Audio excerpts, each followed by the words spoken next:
Hola a todos y a todas, bienvenidos a la mesa de reciprocidad e impacto del turismo de la ayahuasca. La palabra reciprocidad en su origen latino significa de ida y vuelta, es algo que viene y va. Tiene que ver con el dar y con el recibir. Entonces, lo que significa básicamente es un fenómeno que es observable por todos nosotros, que es que cuando una persona recibe algo, sobre todo siente una cierta deuda hacia la fuente de eso que ha recibido. Dependiendo del tamaño de lo que he recibido, esa deuda interna que se siente es más o menos grande. Pero quizás lo más importante de todo esto es que ocurre un proceso interno dentro de la persona, y es que esta persona no está bien, lo siente, es algo que se siente internamente, hasta que no ha devuelto, hasta que no ha de alguna manera cancelado la deuda. Entonces, es un proceso natural, como digo, que cuando alguien te ayuda, tú quieras devolver. Y cuando alguien te ayuda de una manera positiva, de una manera buena, tú también quieres devolver a tu vez de una forma positiva, de una forma buena. Si alguien te ayuda, el instinto es ayudar a esa persona de vuelta. Ahora mismo nos encontramos en una situación, creo que es la razón por la que casi todos, si no todos, estamos aquí, donde muchos occidentales, voy a usar la palabra occidental porque no llega a ser lo que queremos, también podríamos decir desde la perspectiva de la Amazonía llamarnos gringos, muchos gringos reciben y sienten que han recibido mucha ayuda en muchos aspectos de su vida a través de su contacto con las plantas, y sienten también una necesidad, un deseo de devolver. Y esto es importante y es bueno. También hay un lado oscuro de la reciprocidad que a menudo no se recuerda, y es la venganza.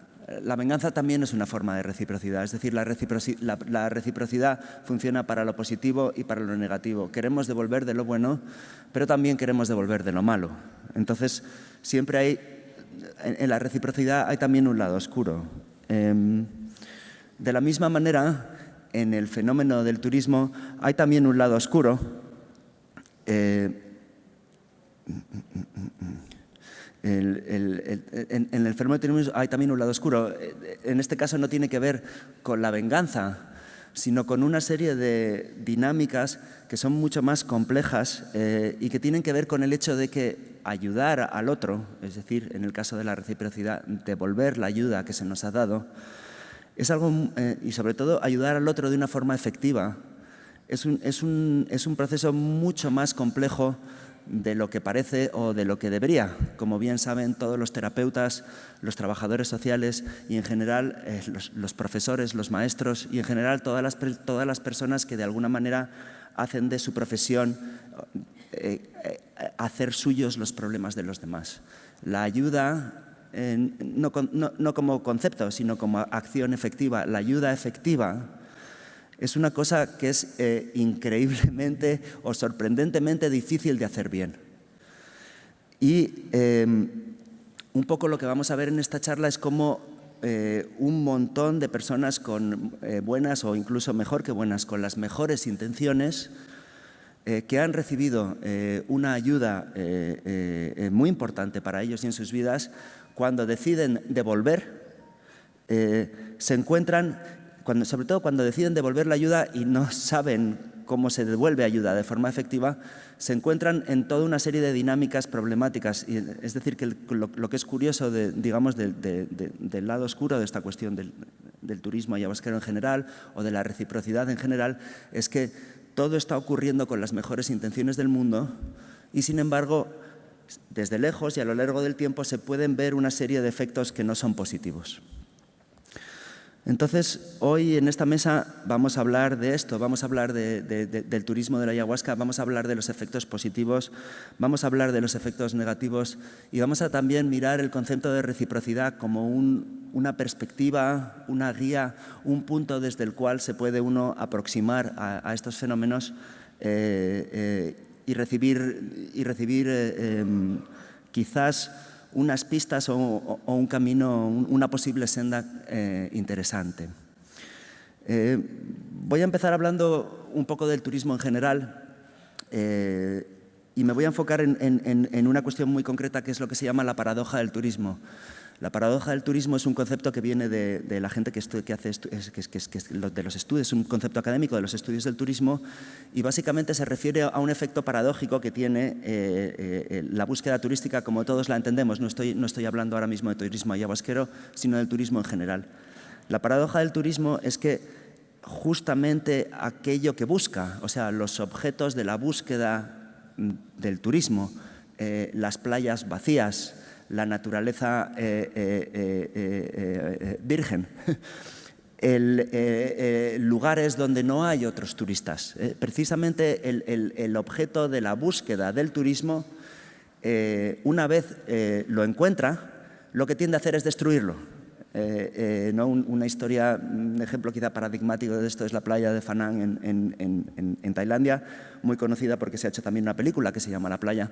En este caso, en muchos otros no, conocemos el nombre del primer extranjero que llegó a esa playa a finales de los años 60 y descubrió un lugar maravilloso, una playa eterna, virgen, donde no había nada más que una familia de pescadores thai y la persona llegó a la conclusión de que ahora sí había encontrado el paraíso. Se quedó allí una buena temporada y cuando salió se lo dijo solo a una pareja de alemanes diciéndoles por favor guardar el secreto. 40 años después de esto, esta es la playa donde ocurren las famosas fiestas de la luna llena, donde llegan 15-20.000 personas, ahí está toda la playa, está llena de bares, hay un problema de sostenibilidad enorme, en fin, todo ha sido y esto es un poco la paradoja del turismo, precisamente lo que se estaba buscando es lo que se acaba destruyendo.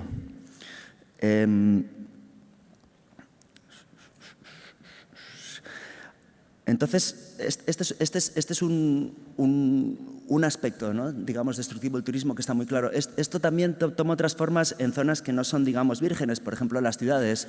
El efecto que tiene el turismo sobre las ciudades es que básicamente crea una versión comprimida de lo que es la ciudad. La gente necesita un tour, la gente va a estar en la ciudad solo 5 días o 7 días o 3 días y entonces están buscando una versión reducida de todas las cosas que tienen que visitar. Este museo, este otro lugar, este otro lugar.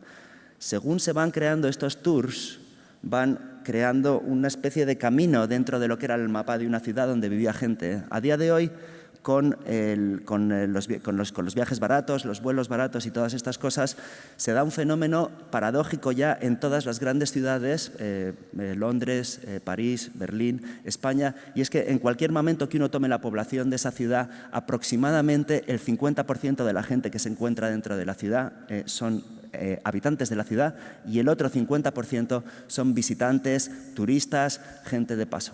Solo en las ciudades más grandes como Shanghái se da la vuelta a esto y hay 2 locales por cada turista. Esto quiere decir que no se trata de un fenómeno, los turistas y los locales, es que tienen el mismo tamaño.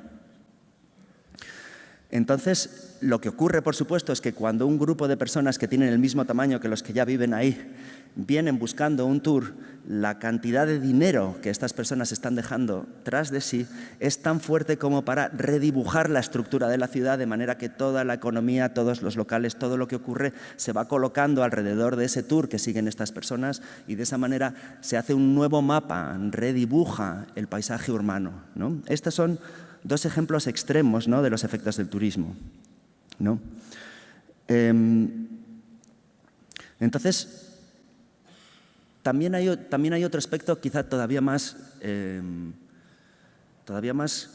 curioso, todavía más paradójico, que está empezando a ocurrir alrededor de lo que se llama el volunturismo.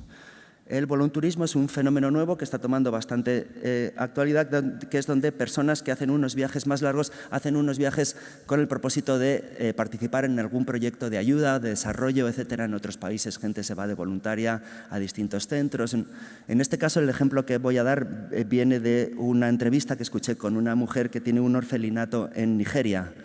Y estaba siendo muy crítica con este fenómeno porque lo que decía es que bueno, básicamente lo primero que decía es que Si esta persona que quiere ayudar tomara todo el dinero que se va a gastar en venir a Nigeria a estar 3 meses siendo voluntario en un orfelinato, incluido los billetes de avión, la comida, todos los gastos, pues a lo mejor eran 3, 4, 5.000 dólares. Esta mujer dijo, si a mí me hubieran dado los 5.000 dólares directamente, yo podría llevar mi orfelinato durante 2 meses enteros y podría ocuparme en enfocarme en mi trabajo y no tendría que además enfocarme en recibir a un extraño, al que además hay que enseñar todo tipo de cosas, al que hay que alimentar, al que hay que... Y lo que ella decía es que lo que le preocupaba es que al final lo que acaba ocurriendo es un dilema alrededor de qué necesidades, a quién se está sirviendo aquí, las necesidades de quién. Las necesidades del voluntario que necesita sentirse bien o las necesidades de las poblaciones vulnerables que son en teoría las que necesitan esa ayuda. Cuando el dinero entra de por medio, es decir, cuando esta persona que es voluntario con toda su buena intención está dejando un dinero, esto se vuelve más complejo, ¿no? En el mundo de la ayahuasca lo que ella venía a decir es cómo es que estas personas se atreven a ir a sitios donde no conocen a nadie, otros países, otras culturas, a trabajar en algo para lo que no tienen ninguna formación, cuando en sus propios países de origen nunca se habrían atrevido a hacer esto, ¿no? Esto tiene que ver, muchas veces se ve también en el fenómeno de los centros de ayahuasca. A la gente nunca le parece tan inconcebible montar un centro de ayahuasca en un país lejano, con todo lo complejo que es eso, pero si les preguntaras, ¿pero tú montarías un hotelito aquí abajo? Dicen, uy, pero es que eso va a ser muy complicado y los papeles y el dinero y yo nunca he llevado un hotel, ¿no? Ayuda a entender el dilema. Quiero decir también que hay buenos ejemplos de esto. Se ha intentado, he buscado ejemplos donde el turismo no haya tenido estos efectos paradójicos. Casi siempre vienen del hecho de que las comunidades se hacen dueñas de alguna manera del proceso y controlan tanto los flujos como todos los protocolos para evitar mantener situaciones insostenibles o cosas tan simples como hay una serie de operaciones que, por ejemplo, plantan 2 árboles por cada día que cada turista llega o que intentan ser neutros con el carbono en términos de que todo el viaje de los que llegan y se van sea completamente neutro en términos de carbono. Hay distintas maneras y hay también muchos intentos de hacerlo. Y durante la charla de hoy vamos a ver buenos y malos ejemplos de cómo esto se puede hacer funcionar. Entonces, el primero va a ser Carlos Suárez y nos va a explicar un poco los efectos negativos los efectos que el turismo está teniendo de los centros ayahuasqueros está teniendo sobre la medicina tradicional. Erika Obleac después va a hablar un poco de cómo va a poner el turismo en un contexto mucho más amplio de los problemas de la Amazonía y por último José López y yo vamos a tener un pequeño encuentro sobre la perspectiva indígena en primera línea de CAI. Entonces, gracias a todos y paso la palabra a Carlos Suárez.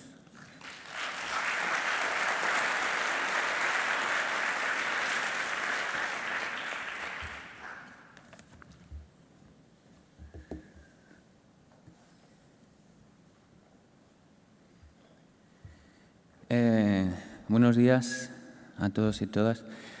Jero me ha presentado como negativo, pero bueno, creo que no, ¿eh? Creo que voy a echar unos chistes simplemente sobre lo que está pasando. La semana pasada, como me sucede muchas veces, alguien me escribió pidiendo que recomendara un chamán tradicional. Bueno, a mí es que la palabra tradicional como que se me atasca, ¿no? Cuando la leo me empiezan a dar sudores fríos. Hay esta obsesión por lo tradicional y es una obsesión que no es solamente de los neófitos, de los que quieren ir por primera vez a aprender en qué consiste esto del chamanismo, a tomar ayahuasca. Es una obsesión que también tiene gente que se dedica a esto, ¿no? De manera sistemática, como los albergues de Iquitos que reciben miles de extranjeros cada año. Ellos también ofrecen en sus páginas web tratamientos tradicionales. Creo que esa fijación por lo tradicional responde a que la palabra tradicional suena legítima, ¿no? Es una manera de legitimar y de decir que este tratamiento o que este chamán es un chamán bueno porque es tradicional. Ahora, la pregunta que yo voy a tratar de resolver aquí es si un extranjero, un occidental, un foráneo que llega a Iquitos a tomar ayahuasca puede recibir un tratamiento tradicional o no. Bueno, la pregunta está mal, para empezar, ¿no? La pregunta es difícil, es una pregunta trampa porque la palabra tradición es una trampa. Entonces, ¿qué entendemos por tradicional? Tradicional es una práctica que se va pasando de generación en generación, es una ortodoxia, una manera de hacer las cosas que se replica a lo largo del tiempo. El problema es que el curanderismo ayahuasquero que se practica en el Ucayali, en el Marañón, en Iquitos, en el Alto Amazonas, ese es el curanderismo que se ha internacionalizado y a través del cual muchos hemos conocido la ayahuasca. Este sistema es un sistema heterodoxo, es un sistema en perpetua evolución, es un sistema muy creativo con una gran diversidad, ¿no? Entonces, ¿cómo es posible que esta heterodoxia? Bueno, esto es debido a que las sociedades amazónicas son igualitarias, es decir, sin jerarquías.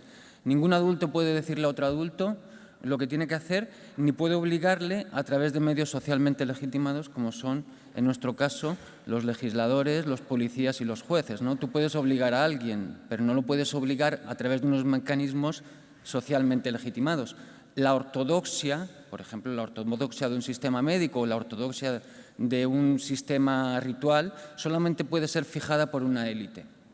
En nuestro caso, los colegios de médicos y la Iglesia tiene esos mecanismos para obligarte o impedirte hacer cosas, ¿no?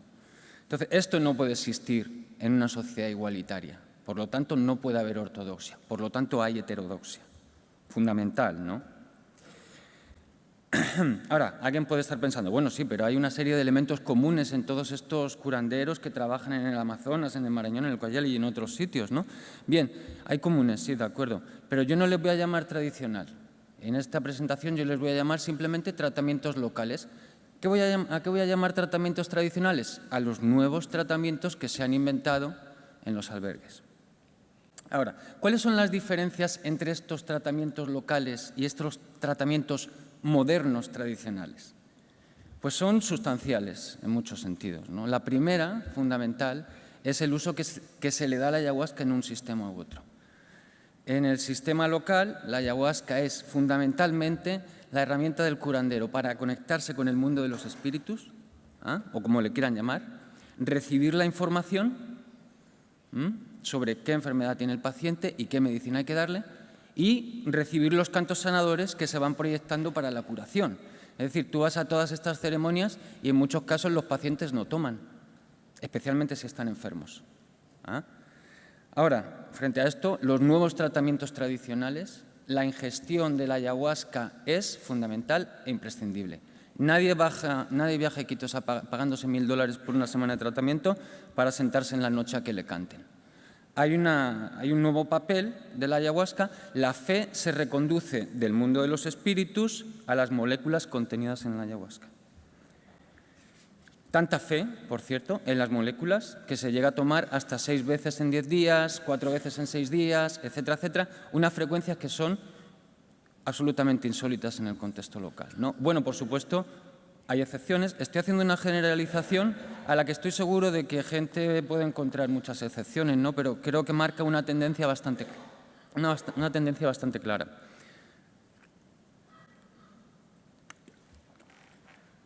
Bueno, por supuesto los paisanos, que es como voy a llamar a la gente de allí, los paisanos pueden tomar ayahuasca si lo desean. Hay gente que lo hace, ¿no? Aunque por supuesto no todo el mundo toma ayahuasca todas las noches. Es una cosa que pueden hacer en algún momento. ¿Pero por qué toman? La razón más habitual, ¿no?, que ellos cuentan por la que toman es para botar la suciedad del estómago, por ejemplo, para limpiarse de malas energías. Y no es una casualidad que en la selva peruana la palabra que se utiliza para designar a la ayahuasca sea la purga, ¿no? La llaman la purga como sinónimo de ayahuasca. Muchas veces ni siquiera emplean el término ayahuasca. Propiedad purgante se encuentra en la liana, por cierto. Ahora, los occidentales que llegan a los albergues de Iquitos, especialmente los primerizos, llegan con la obsesión de la visión. Lo que ellos quieren es tener visiones teóricamente producidas por el DMT. Digo teóricamente producidas porque las decepciones que se llevan los que llegan a los albergues de Iquitos es increíble. Es decir, esperan ver cosas de colores estilo Paula Maringo y se pasan toda la noche, una noche oscura y nauseabunda, ¿no? Diciendo, ¿dónde me he metido yo? ¿no? Entonces, esta creencia de que el DMT y la visión es lo importante no es solamente de estos neófitos que llegan. Ustedes cojan cualquier texto científico, por ejemplo, en el overview que hizo ICERS, y la gran mayoría de los científicos te pone que los imaos contenidos en la liana tienen por única función permitir que el DMT funcione. Esto es, por supuesto, una interpretación que contraría lo que yo considero que son las prácticas locales, ¿no? Donde la ayahuasca, en mi opinión, es la clave. Y no en vano, tanto en Colombia como en Perú, ayahuasca, yagé, son palabras que se usan para denominar tanto la liana como el remedio con o sin chacruna, ¿no? Entonces, ayahuasca y no DMT es lo que localmente es importante frente a la otra interpretación. Ahora, los tratamientos médicos son mucho más que unas técnicas y unas moléculas, ¿no? Hay unos componentes sociales, hay unos componentes medioambientales, hay unos componentes morales también. Y en eso también hay unas diferencias sustanciales que me parece importante señalar. Primero, el dinero, que es uno de los temas súper controvertidos. En Iquitos, por ejemplo, he comprobado la existencia de unos 70 albergues, ¿no?, que reciben tal vez, no se sabe, esto es muy difícil de estimar, pero yo creo que podríamos hablar de 15.000, 20.000 personas que llegan a estos albergues cada año. Teniendo en cuenta que $1.000 es un precio medio, podríamos decir, es una hipótesis que es muy difícil comprobar, pero digamos 15, 20 millones de dólares que están entrando ahí. La mayoría de los albergues son controlados por extranjeros, pero también hay indígenas que tienen, ¿no?, que lo están haciendo bien.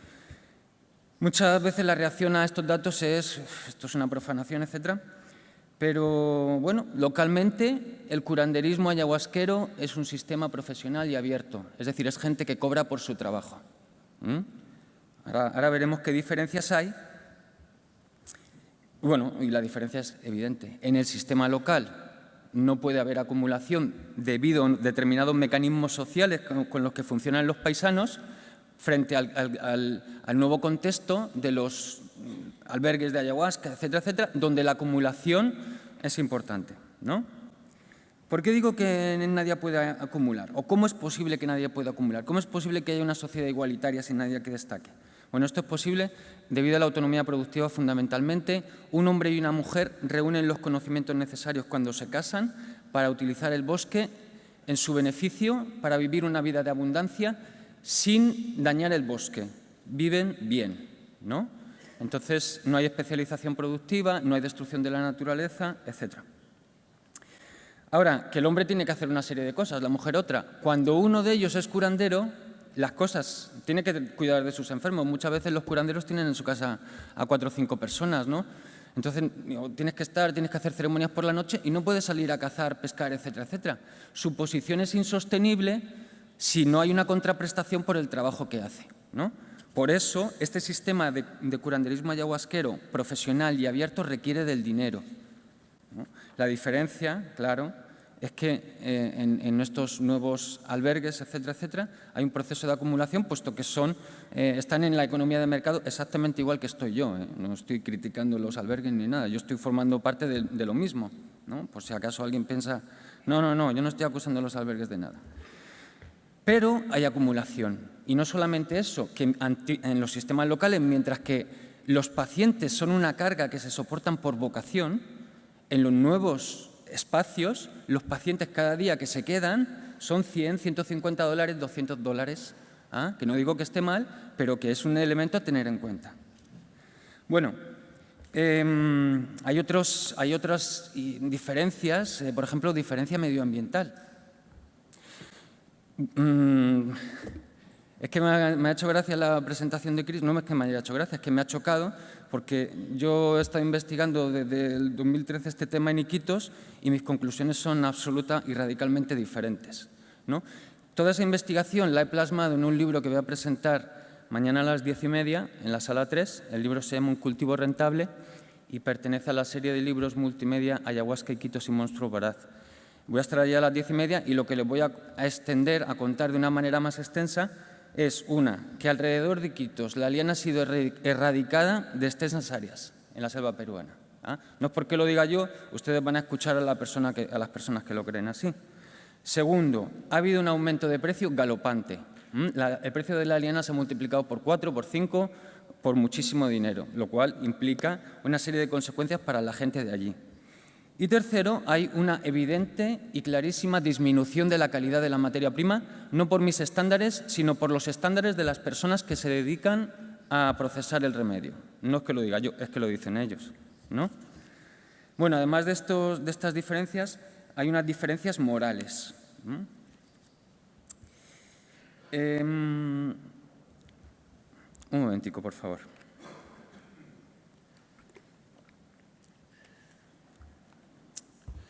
En los tratamientos locales, como muchos de ustedes saben, se recurre con frecuencia a los elementos cristianos, ¿no? Oraciones, a los santos, imágenes, etcétera, etcétera. Sin embargo, la moral que opera, en el fondo, no es cristiana, no es católica en absoluto, ¿no? A la inversa, los occidentales llegan allá a Iquitos renegando un poco de sus tradiciones espirituales y lo que están haciendo es imbuir de un profundo catolicismo a las nuevas prácticas, a los nuevos tratamientos. Bueno, ¿por qué? Primero, la brujería es un elemento constitutivo fundamental del curanderismo ayahuasquero. La brujería. ¿Por qué? Porque la mayoría de los enfermos que llegan a un curandero han sido enfermados por un brujo.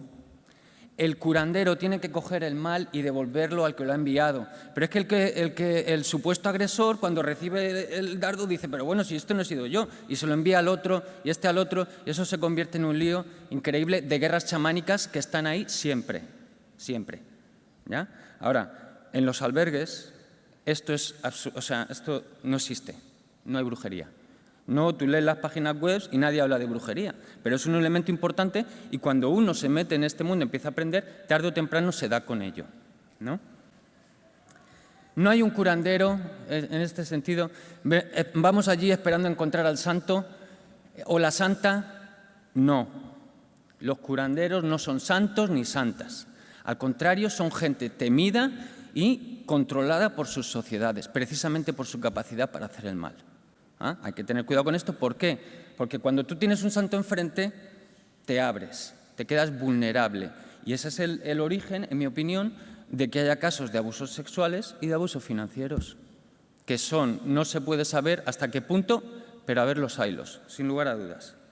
Otra de estas fantasías morales, en mi opinión, y con todo el respeto, ¿no?, para quien usa la palabra, es que considerar estas plantas sagradas. Bueno, sagrado es un término que está estrechamente vinculado al catolicismo y que tiene dos patas, por decirlo de alguna manera. Tiene la pata de lo divino es lo bueno, ¿no? Y, bueno, clarísimamente la ayahuasca no entra no hay ninguna categoría local que sea sagrada. La ayahuasca es medicina, veneno. La misma palabra se utiliza para ambas propiedades. Y, como hemos visto, los curanderos están inmersos siempre en guerras chamánicas. Son capaces del bien y del mal, ¿no? Por lo tanto, no es divina la ayahuasca. Y la segunda pata es que lo sagrado es restringido. Pero, como hemos visto, lo restringido solo puede ser establecido por una élite. Y aquí no hay élite. Aquí no hay una ortodoxia, aquí no hay una iglesia, aquí no hay un colegio de médicos que diga lo que está bien o lo que está mal. Por lo tanto, no puede ser sagrado si no es restringido ni es divino. Voy a concluir ya. No sé si, oye, esto ha sido negativo, no sé, puede ser, un poco, bueno, no sé, no quiero. Yo simplemente trato de explicar cómo veo, a través de mi experiencia, este tema, ¿no? Por supuesto, no me meto en la eficacia de un sistema ni de otro. Y cuando me escriben con lo del chamán tradicional, yo les digo que, por supuesto, que se vayan a uno de los centros de Iquitos, que hay centros que trabajan muy bien, ¿no? Ya está. En fin. Ahora, no, es verdad. Es que mi análisis no quiere menoscabar la imagen de nadie, simplemente que hay que tener cuidado y entender dónde uno se mete, ¿no? Porque, claro, el problema de ir con esos estereotipos y llegar con esos estereotipos y esperar esos estereotipos es que no estamos viendo la verdadera riqueza y el verdadero valor de las culturas indígenas, de las culturas locales, ¿no? Que nos podrían enseñar mucho si fuéramos capaces de sacarnos de la cabeza los estereotipos del buen salvaje, el indio con la pluma y el guardián de la naturaleza que nos impiden ver.